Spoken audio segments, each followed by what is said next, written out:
Yesterday, March 6, we had a 35.9% positivity rate with some 723 Jamaicans testing positive for the coronavirus. Let that sink in.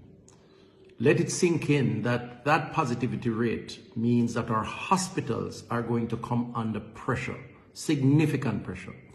Let it sink in that our public health workers, our nurses, our doctors are going to find it very difficult to cope with those who come in and need medical care. Let it sink in that it means longer waits. It means persons having to suffer for longer periods before they can get a bed. And generally speaking, a health system that is going to experience significant stress and fatigue. Ladies and gentlemen, Jamaicans, the truth is we're not trying hard enough. I accept that the government has a responsibility. But let us be clear, a lot of the spread that is taking place in this country is because too many of us are ignoring the need for personal responsibilities. I just drove through Halfway Tree, and for every one person I saw in the center, only 10% were wearing their mask. That's 1 in 10. That's not good enough.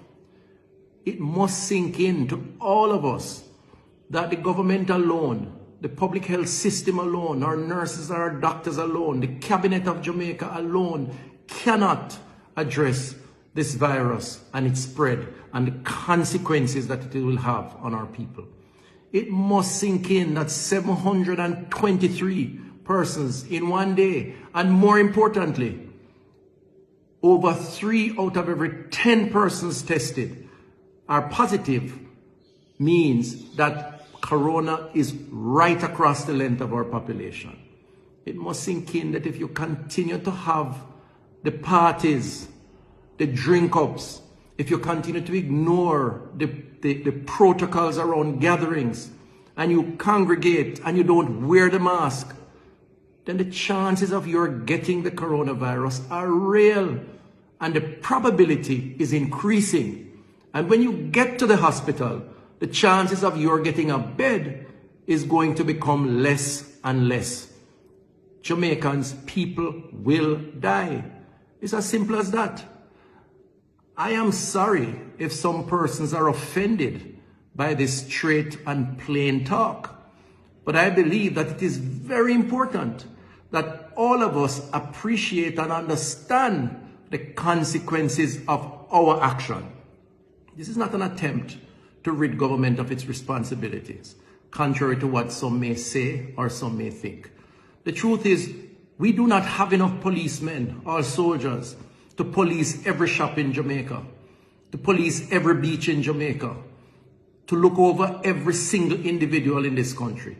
And it is downright unfair for persons to blame our public health officials, our public health team, our doctors and our nurses when they cannot get through at the hospital because they are there because they went to the party that they should not have gone to, or to the beach or the funeral that they shouldn't have congregated at, and have picked up the virus, and then they expect the government or the public health system to solve the problem. And if we don't do it, we get costs. So yes, I am saying 723, March 6, a 35.9% positivity rate. I really hope that will sink in.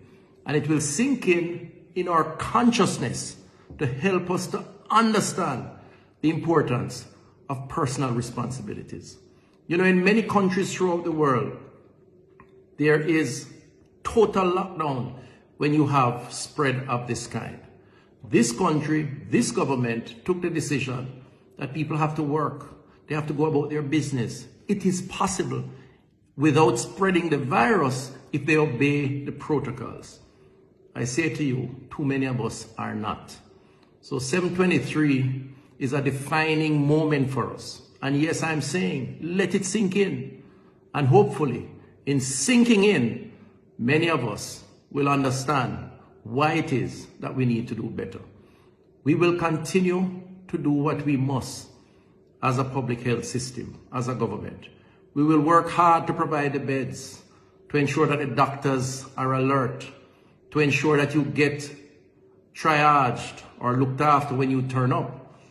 But the reality is there's so much and no more of us. There's so many beds and no more beyond a certain point.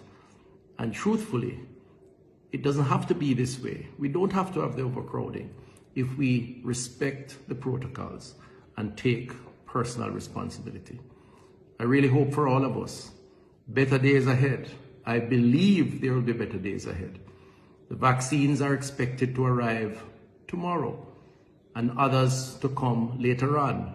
We will now embark on one of the most significant logistics exercises that this country has seen.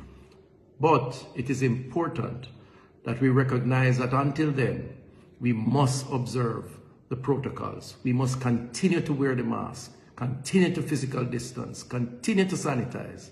Otherwise, we will see worse days ahead, not better days. Let us do the right thing. Thank you.